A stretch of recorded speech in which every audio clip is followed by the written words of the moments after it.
Saudações. Pô, Alexandre, brigadão, hein, cara. Bom demais voltar aqui pra cidade, Botucatu. Obrigado por receber. Hoje não é o Jornal Nacional, nem CNN, que eu tô sabendo aí, mas é o Fincou Bandeira. Tô aqui com o Dr. Alexandre Naime. E aí, meu amigo, como tá? Mais importante que o Jornal Nacional, que CNN, né? Sempre, né, cara? É bom rever. Canal do amigo, cara, prazer inenarrável estar aqui com você. Iniciativa fantástica, tamo junto sempre. Obrigado, cara. Ô, Alexandre, me conta um pouco, cara. Eu sei que você não é aqui de Botucatu, acabou fincando bandeira aqui. Você é de Sampa, é isso? Cara, eu fiz um caminho que a maioria das pessoas faz o inverso. Eu sou de São Paulo, 17 anos, sim, meninão de tudo, fazendo terceiro colegial, prestei medicina, que eu sempre quis medicina.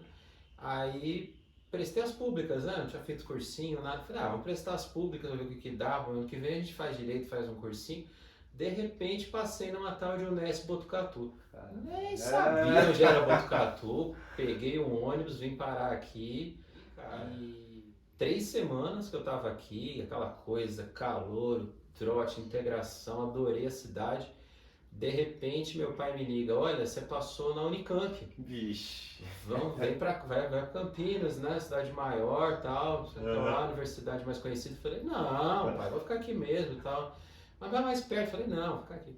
Aí deu mais uma semana, você passou na Santa Casa, agora você vem, né? Falei, Botucatu, me apaixonei, foi paixão à primeira vista. Olha que demais. E aí fiz a faculdade, fiz residência em infectologia, já emendei no mestrado, já emendei no doutorado, já emendei no concurso de carreira docente e hoje em dia eu sou professor aqui, fazem 22 anos que eu tô aqui, desde 95. É tempo, hein, cara? É tempo. E essa parte que você fez, óbvio, né, da infectologia, sei hoje, né, tem uma referência pra gente, pro Brasil e tudo, pro mundo.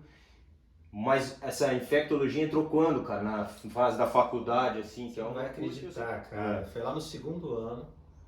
Eu era o pior aluno de imunologia que existia.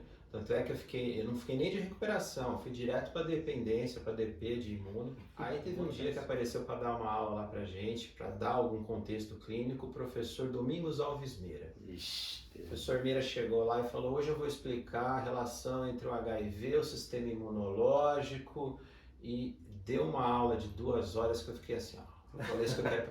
Naquela tarde eu saí da aula pensando, é isso que eu quero fazer com a minha vida, não só infecto, mas principalmente tratar de pessoas que vivem com HIV, isso no segundo ano.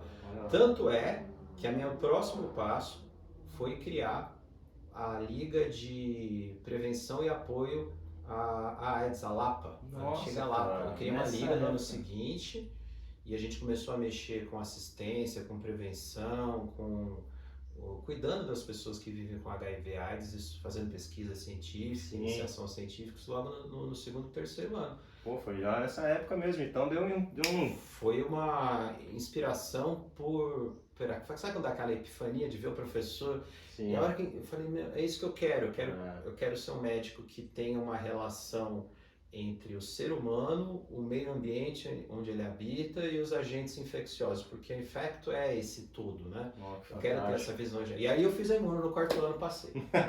Aí definiu, né, cara? E aí depois você até teve, né, com o professor também, você teve uma caminhada bacana com ele, tudo, né, isso daí, né, uma história fantástica. Cara, o professor Meira foi um grande parceiro, porque durante a graduação a gente teve as ações da Liga, né, da LAPA, né, Liga de Apoio e Prevenção à AIDS. E aí na residência, contato direto, naquela época eram 2 anos de residência, e fiz meu mestrado, né, foi com pneumocistose, uma pneumonia que está nas pessoas, uma pneumonia oportunista que acontece nas pessoas que vivem com HIV, com AIDS. Sim. Meu doutorado já foi com ele, com infecção, HIV, hepatite C. Olha lá. E aí meu primeiro emprego, né, assim que eu tinha acabado a residência, ele me convidou para começar o antigo Hospital Dia, que ele estava criando. Sim. Lá em 2004. Olha a primeira carteira assinada, carimbada. Olha que demais, cara. Foi lá abrindo esse serviço de assistência que hoje é modelo para o Brasil todo. Hoje chama SAI de Infectologia com o nome dele. SAI de Infectologia Domingos Alves Meira. Sim. E eu, na verdade, fiquei lá um tempão. Estou ainda lá, mas fiquei como médico contratado. Depois, quando eu passei na carreira docente, né, em 2013, continuei lá como professor. Mas estamos lá 17, 18 anos, desde 2004. Infelizmente ele faleceu em 2012, mas a gente continua o trabalho dele, forte. Pô, fantástico, hein, cara? Fantástica. Realmente uma carreira linda. E hoje, na verdade, você é o chefe da parte da infectologia, né, cara? Já entrou para isso. E agora ainda mais, aí, tô sabendo também da parte da Sociedade, né, Brasileira de Infecto, agora já assumiu mais um posto aí, né, cara? Vice-presidência. Então, isso vai acontecendo naturalmente, né? A Infecto aqui na Unesp, a infectologia da Unesp sempre foi muito forte. Começou com o professor Meira, mas a gente foi aprimorando cada vez mais e Sim. aí quando acontece de ter uma pesquisa forte, a gente sempre teve uma pesquisa científica muito forte, né? O programa de pós-graduação nosso é muito bom, aí você acaba conhecendo todo o meio acadêmico e científico.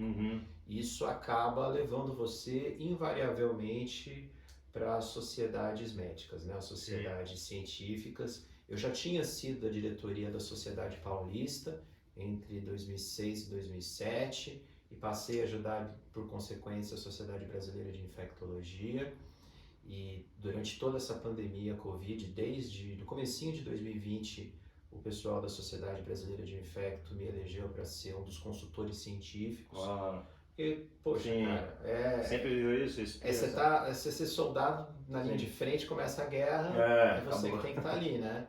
E agora, nessa atual chapa, me pediram para ser o vice-presidente, a gente teve uma eleição tranquila e agora muito trabalho nesses próximos 2 anos. É uma jornada, né, cara? A gente está indo para essa parte aqui já quase atual, né? Quase não atual, falando um pouco aí, tá, de Covid, né? Atualidade. Mas realmente é uma mudança total nesses os últimos 2 anos e justamente na sua especialidade. Cara, foi insano, porque eu sempre fui um virologista clínico. Sim. Eu sempre fiz pesquisa com HIV, vírus da hepatite B, hepatite C, HTLV. Então, obviamente, você entende muito bem essa dinâmica entre vírus, hospedeiro, meio ambiente.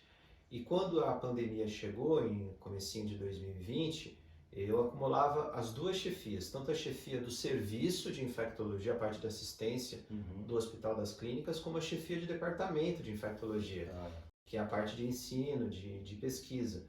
E não tem como fugir da reta, né? Você está ali, é a nossa hora. O soldado tem que lutar a boa guerra, né? Sim. E óbvio que junto com os colegas de departamento, de disciplina, a gente encarou de frente. Foram poucos os que não tiveram lá realmente. A maioria, e não só da Infecto, pessoal da clínica médica, pessoal da medicina intensiva, todo mundo abraçou isso.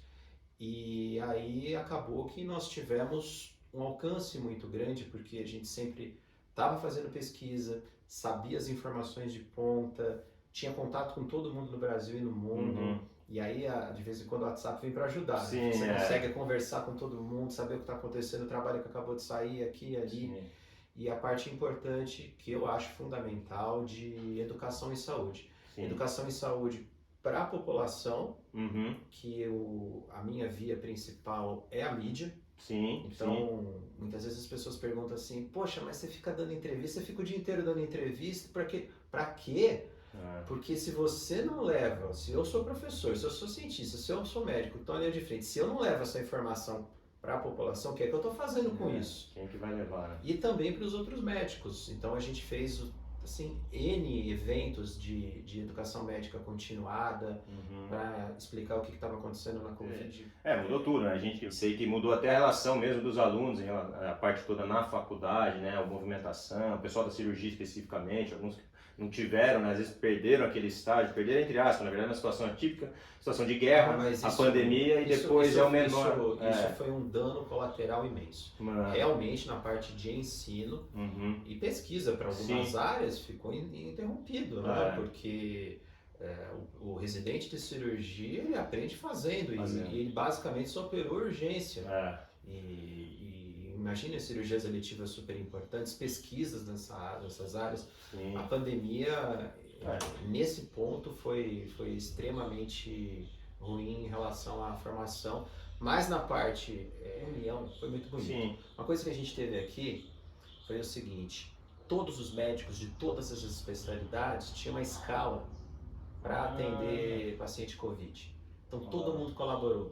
pessoal da nef, da cirurgia plástica, da pediatria, da obstetrícia. Então não era só infecto e clínica médica.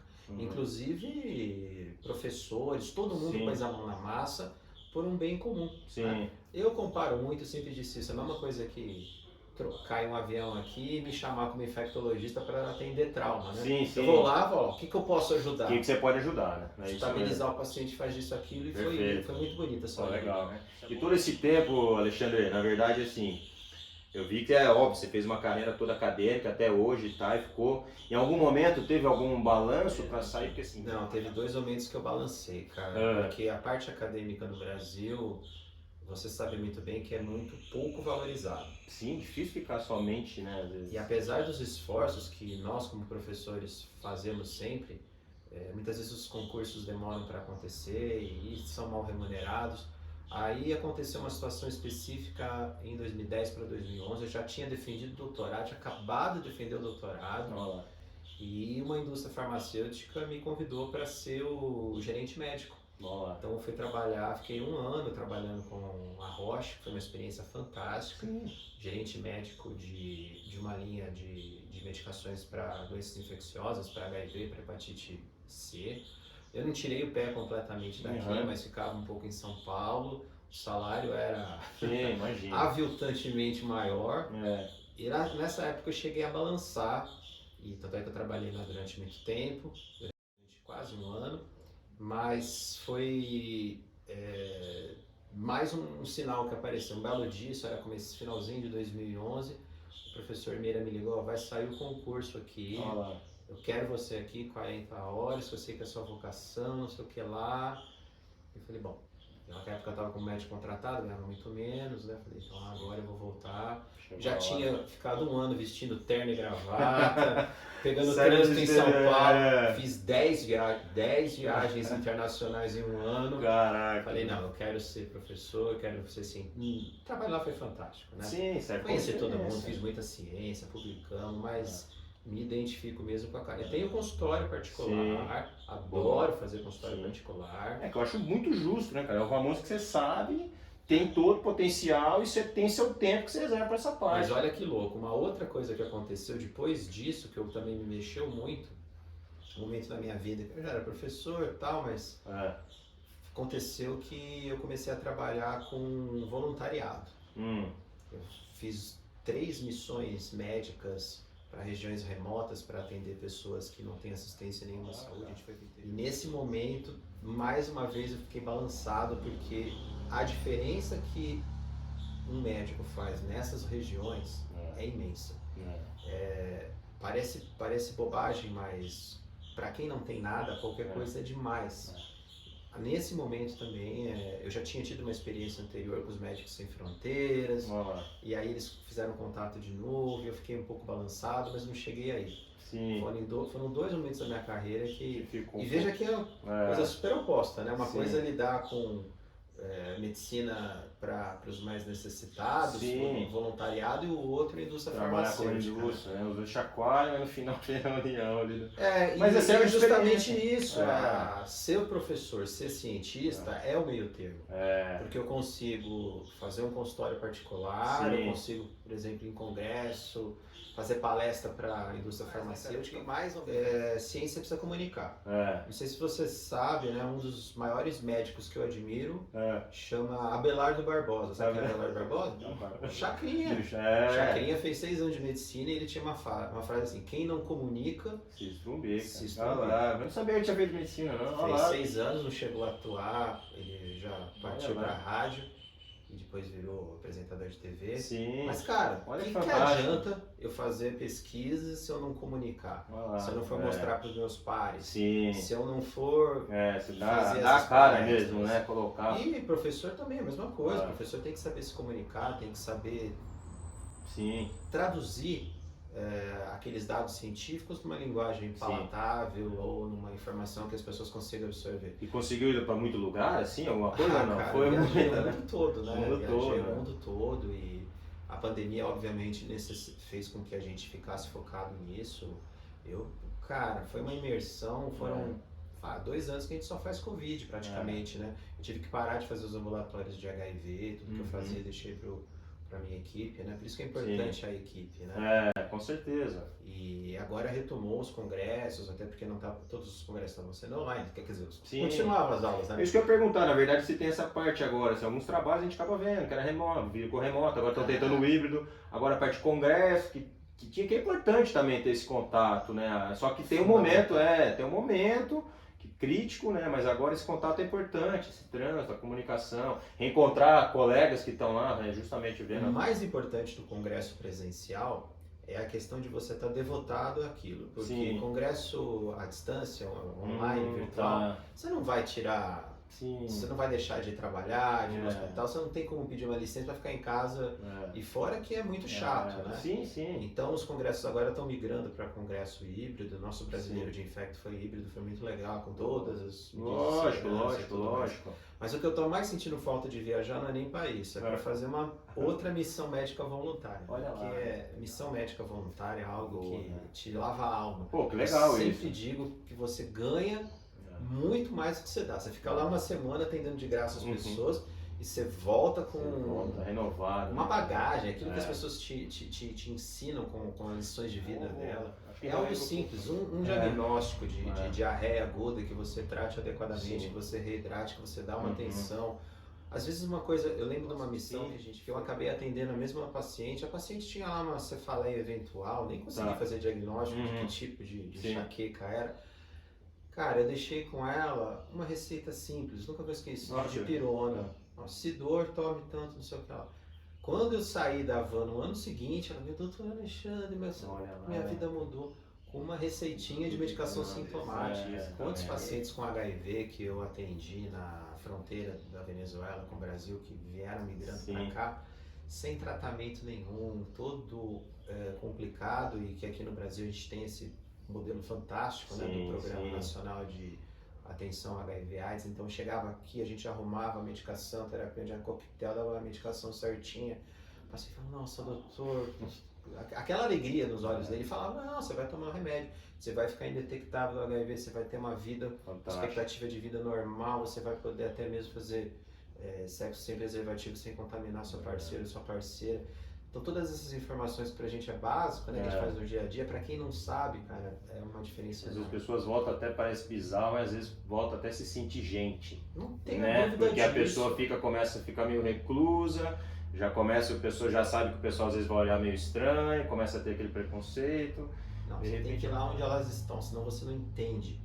A gente, por exemplo, rodava o sertão de Pernambuco, do Piauí e tal, chegava na cara, a cada 2 léguas, 3 léguas tem uma casinha no meio da vegetação lá da caatinga, você nem imagina que tem gente morando lá, tinha, você tem que enxergar, você tem que ver o que o fogão a lenha tá junto do quarto, que não tem água, que não tem energia. Aí você vai entender e vai falar, bom, eu vou adaptar o que dá para fazer de melhor aqui. Não adianta eu vir com não sei o que lá, quantas gotas de água sanitária. Não, você tem que fazer, é muito importante. Porque se você pega lá no nosso juramento de Hipócrates, né, você tem lá que a nossa missão é curar. Se não puder curar, pelo menos amenizar. É o valor do pequeno gesto. Às vezes só de você escutar, de você fazer uma medicação simples, como um sintomático, de você orientar um melhor estilo de vida, de coisas tão que pra gente é tão automático, né? E você precisa entrar naquele ambiente para você entender realmente do que as pessoas precisam. É isso mesmo, fantástico, cara. E nessa parte toda, acadêmico, tudo que tem, sobra tempo, cara, pra fazer algumas coisas, assim, eu sei que você gosta de uma corrida, né, cara? Corrida, às vezes eu vejo aí que você consegue ainda adaptar tudo isso daí, como que ficou? Cara, esse também foi outro ponto negativo na pandemia. Antes, pra mim é sagrado, né? Atividade física pelo menos 3, 4 vezes por semana, mas teve um período mais forte da pandemia, entre março a junho agora de 2021, que foi impossível. Não dava tempo nem de 1 hora no funcional, de dar uma corrida. Isso me angustiou muito, me deixou...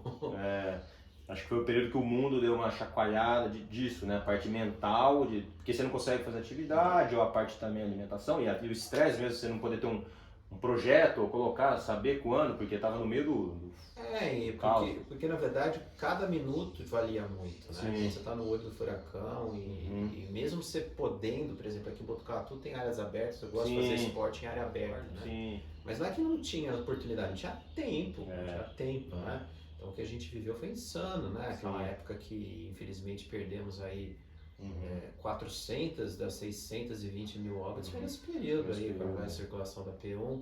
Até me divorciei nesse meio tempo. Tamanho foi o dano de saúde mental que eu e minha esposa entramos em parafuso. Felizmente a gente conseguiu recuperar. Começou a voltar o eixo. A gente divorciou, ficou 6 semanas separado, mas casamos de novo porque o negócio chacoalhou afeta mesmo. você. Afeta porque muito, você mergulha tanto, você acaba não vendo ao redor. Para nós, cara, a diversão é fazer turismo de aventura. Boa. Então, por exemplo, nessa pandemia que precisava ficar isolado, a gente aproveitou, foi para Ilha Grande, alugou uma casinha no meio do nada. Legal. E agora foi para Chapada Diamantina, eu realizei meu sonho. Eu fiz o trekking do Vale do Pati. Um lugar isolado, no meio da Chapada, que não tem energia elétrica, que não tem telefone, não tem celular, nem nada. Vamos lá 4 dias. Não tem carro, você só chega ou a pé ou no lombo de burro. Olá, que fantástico. E cara, nesse dia a dia também fica, cara, um monte de coisa mudou, né? Até a parte da rede social a gente fala, uma coisa que eu até falo nova pra mim também, em relação a estar fazendo um canal, né? E como que foi? Você sempre usou a rede social? Quando eu falo rede social não é só o WhatsApp, é Instagram, Facebook, sempre usou, adaptou bem. Então, cara, eu sou da época que a internet era tudo mato, né? Foi o seguinte, cara, eu sempre entendi que educação em saúde é a melhor forma de você lutar contra as doenças. Esse é o meu lema, inclusive. Legal. E aí quando começaram as mídias sociais, o Orkut ainda. Sim. E depois o Facebook. E como eu sempre trabalhei com a mídia convencional, jornal, revista, televisão, falei, cara, não é possível que todas essas entrevistas, que todo esse material que a gente gera de conhecimento fique ali. Aí eu pensei, vou usar as mídias sociais para ser um repositório, para guardar esse conteúdo, entrevista em jornal, televisão e tal, mas também para divulgar. Porque a gente sempre teve problemas em relação ao conhecimento científico da população em geral e às vezes até dos profissionais de saúde. Sim. Então quando eu brinquei, né, quando eu cheguei na internet era tudo mato, porque em termos de divulgação científica, na parte médica, tinha lá o Drauzio Varela e tinha os canais das universidades, dos institutos de pesquisa, mas era tudo muito tímido. Muito. E aí eu criei o meu perfil profissional do Facebook, e à medida que as mídias sociais foram surgindo, Instagram, LinkedIn, que os canais do YouTube começaram a surgir também, eu comecei a ir para esse território, Twitter, sempre fazendo divulgação dessas entrevistas. Então qual é o modus operandi? Eu uso as entrevistas que eu faço, que consomem um bom tempo, para alimentar esse repositório. Sim. E o legal é que isso faz parte da vida acadêmica. Então nós professores todo ano temos que preencher um relatório lá chato que mostra a produtividade. Uma parte da produtividade é justamente isso, entrevistas e tal, porque é uma forma de você fazer extensão, que é retornar a informação para a sua comunidade. Sim. Então o meu canal no Facebook tem mais de 10 anos. Eu tenho um website, que é o drbarbosa.org, que tem mais de 10 anos. Então por isso que eu brinco que quando eu entrei a Tudo Mato, porque a gente foi desbravando isso. E eu não faço um conteúdo dedicado. Poucas vezes eu vou lá e vou gravar um vídeo, coloco as aulas que eu faço, mas a minha principal fonte de colocar o conteúdo ali são as entrevistas. Que legal. Então você mata 2 coelhos com uma cajadada só. Sim. Você dá a entrevista, passa as informações para aquele canal de TV, para aquele jornal, mas também alimenta essa questão das mídias sociais. Mas hoje em dia isso é muito importante, né? Tem canais, tanto no bom sentido quanto no mau sentido. Sim. Tem canais de colegas dedicados à divulgação científica que são muito importantes. Hoje em dia, na pandemia, tem pessoas no Twitter, pesquisadores ou perfis no Twitter de laboratórios importantes que te dão a informação daquilo que você precisa muito antes de ser publicado.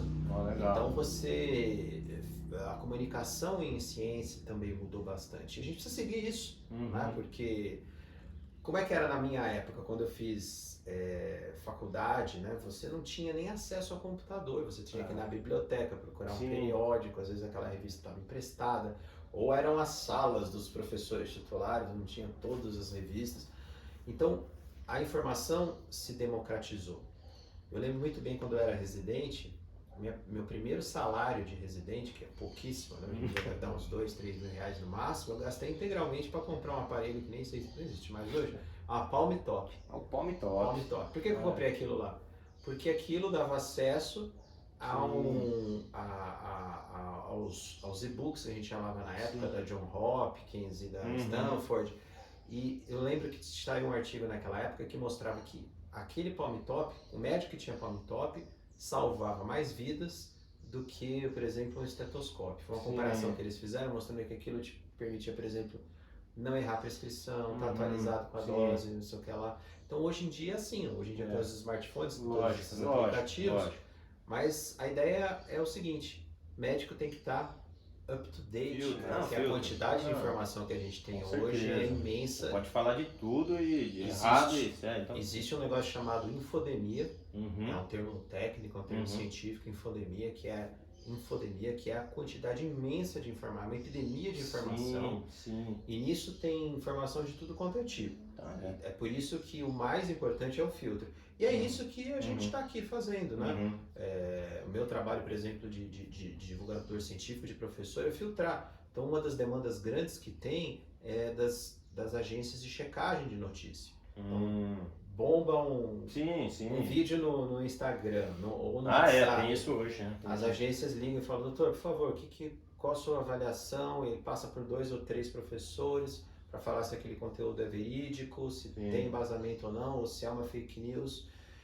Isso é muito importante hoje um professor universitário, um cientista e mesmo um médico. Lógico. Né? Você não pode simplesmente pegar um texto apócrifo ou mesmo de um colega médico sem checar o embasamento científico daquilo. Entrando, os alunos, como que está a relação hoje com os alunos hoje? Às vezes eles devem chegar e já vir com informação e já te contestando e já te... Eu vendo os alunos hoje, eu fico com, a palavra certa é inveja. Verdade, né? Hoje em dia eles têm muita informação e os alunos estão vindo com uma massa crítica muito importante.